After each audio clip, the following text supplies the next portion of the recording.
Hi. I'm Audrey Mission. I will going to discuss with you the leading and managing.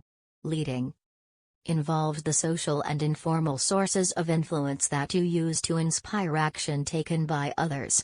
If managers are effective leaders, their subordinates will be enthusiastic about exerting effort to attain organizational objectives. Good leadership is essential to business, to government, and to the numerous groups and organizations that shape the way we live, work, and play. Leadership is an important factor for making an organization successful. Here we are concerned with the manager as a leader. Leadership transforms potential into reality.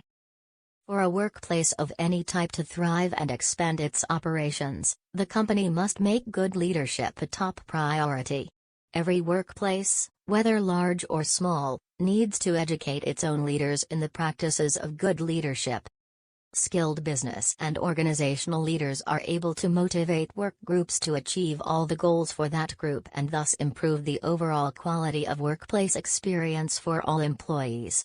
The biggest advantage of leadership is that it shows the path to the people so that they can follow that path and achieve the objectives and goals.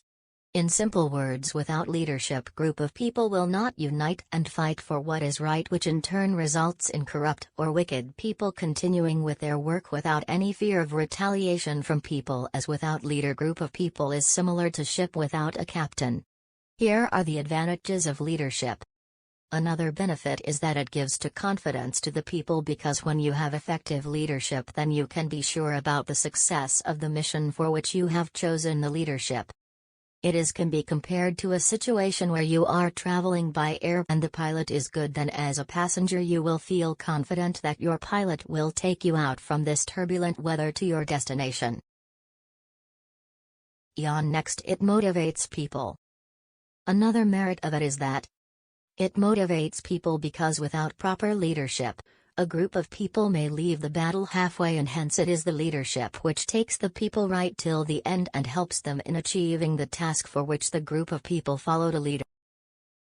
Next, the disadvantages of leadership.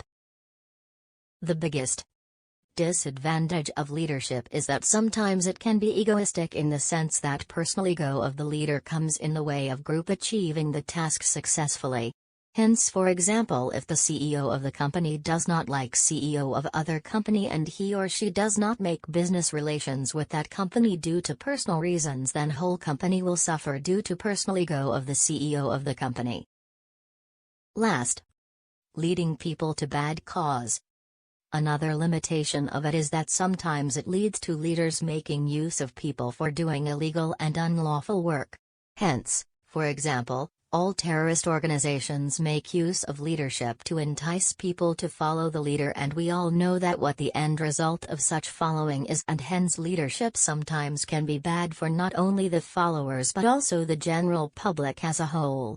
As one can see from my discussion, that leadership has pros as well as cons, and if you are following your leader blindly, then it can be compared to that individual who does not know to swim but still goes into the water without testing its depth. Hence one should select their leaders carefully and not blindly, because it has long-term repercussions. Managing focuses on performance and its measurements. Managers set objectives and key performance indicators that can be easily measured and recorded. When someone is managing, there is an emphasis on setting goals and monitoring performance. Quality management is about creating high standards for the systems and processes to drive appropriate actions and behaviors. It is a definitive process that attempts to define what works and what does not work. Management creates systems in order to maintain standards and mitigate risks. Here are the importance of management. First, it helps in achieving group goals.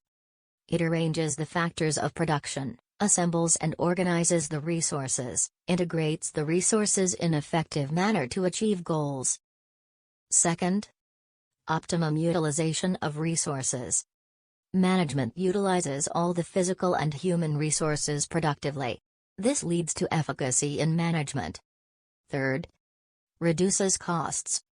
It gets maximum results through minimum input by proper planning and by using minimum input. Fourth, establishes sound organization. No overlapping of efforts, smooth and coordinated functions. To establish sound organizational structure is one of the objective of management, which is in tune with objective of organization, and for fulfillment of this, it establishes effective authority and responsibility relationship.